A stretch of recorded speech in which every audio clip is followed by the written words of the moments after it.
మీరు హైదరాబాద్లో ఉంటున్నారా? అయితే ఈ వార్త మీకోసమే. హైదరాబాద్ ఎంత డేంజర్ జోన్లో ఉందో ఇప్పుడు నేను చెప్పే వార్త వింటే మీ గుండెల్లో వణుకు పుట్టాల్సిందే. ఎందుకంటే హైదరాబాద్లో హైదరాబాదీలు పీలుస్తున్నది ఆక్సిజన్ కానే కాదట. హైదరాబాదీలు పీలుస్తున్నది సల్ఫర్ డయాక్సైడ్ SO2. మరి ఈ సల్ఫర్ డయాక్సైడ్ హైదరాబాద్ గాలిలోకి ఎలా చేరుకుంటుంది అంటే దానికి ప్రధాన కారణం మనందరమే. ఎందుకంటే మనందరం కలిసి పొల్యూషన్ ఏర్పరుస్తున్నాం. ఈ పొల్యూషన్ కారణంగానే సల్ఫర్ డయాక్సైడ్ అనేది ఎక్కువగా రిలీజ్ అవుతూ ఉంటుంది.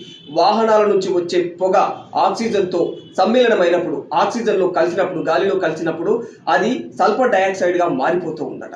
గవర్నమెంట్ ఇప్పటికే మనకు అనేక రకాల ట్రాన్స్పోర్ట్ ఫెసిలిటీస్లను కల్పిస్తూ ఉంది. మరి ఇలాంటి ఫెసిలిటీస్ ఉండగా కూడా మనం ఓన్ వెహికల్స్లో ట్రావెల్ చేస్తూ ఉన్నాం. ఈ ఓన్ వెహికల్స్ ఎక్కువగా ఉపయోగించడం కారణంగా ఈ పొల్యూషన్ అనేది ఎక్కువగా రిలీజ్ అవుతుంది. హైదరాబాద్ మొత్తం కూడా ఎటు చూసినా కూడా మొత్తం ప్యాక్డ్గా అయిపోయింది. అంటే జనాభా పెరిగిపోతూ ఉంది. కాబట్టి జనాభా పెరుగుతున్న క్రమంలో ఇప్పుడు ఆక్సిజన్ కూడా మనకు చాలా ఎక్కువ అవసరం వస్తుంది. అయినప్పటికీ కూడా మనం ఓన్ వెహికల్స్ ఎక్కువ వాడటం వల్ల, మనం ఎక్కువగా ఈ హైదరాబాద్ వాతావరణాన్ని పొల్యూట్ చేయడం వల్ల మొత్తం అంతా కూడా సల్ఫర్ డయాక్సైడ్ తోటి నిండిపోతుంది. సో ఈ సల్ఫర్ డయాక్సైడ్ పీల్చుకుంటే మాత్రం మన ఊపిరితిత్తులు చెడిపోయే అవకాశం ఎక్కువగా ఉందని డాక్టర్స్ కూడా చెబుతూ ఉన్నారు. మరియు అది శ్వాసకోశ వ్యాధులన్నిటికీ కూడా ప్రధాన కారణం కూడా కావచ్చని డాక్టర్స్ హెచ్చరిస్తూ ఉన్నారు.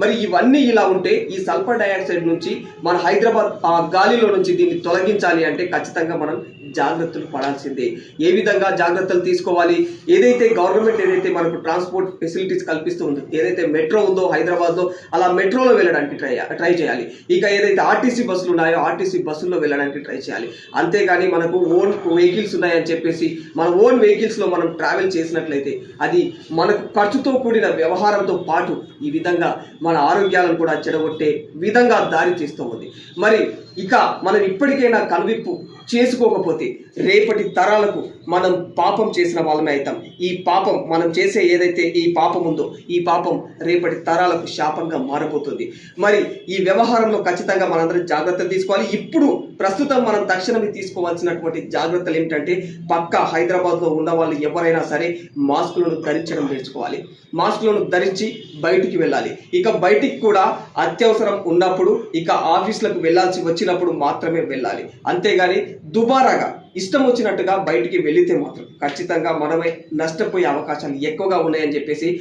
ఇక ఎవరైతే ఆరోగ్య నిపుణులు ఉన్నారో, డాక్టర్స్ ఉన్నారో వాళ్ళందరూ కూడా హెచ్చరిస్తూ ఉన్నారు. సో ఈ హెచ్చరికలను మనం చాలా సీరియస్గా తీసుకుంటేనే మనం జాగ్రత్తగా ఉండే అవకాశాలు ఉన్నాయి. ఖచ్చితంగా మనందరం జాగ్రత్తలు తీసుకుందాం.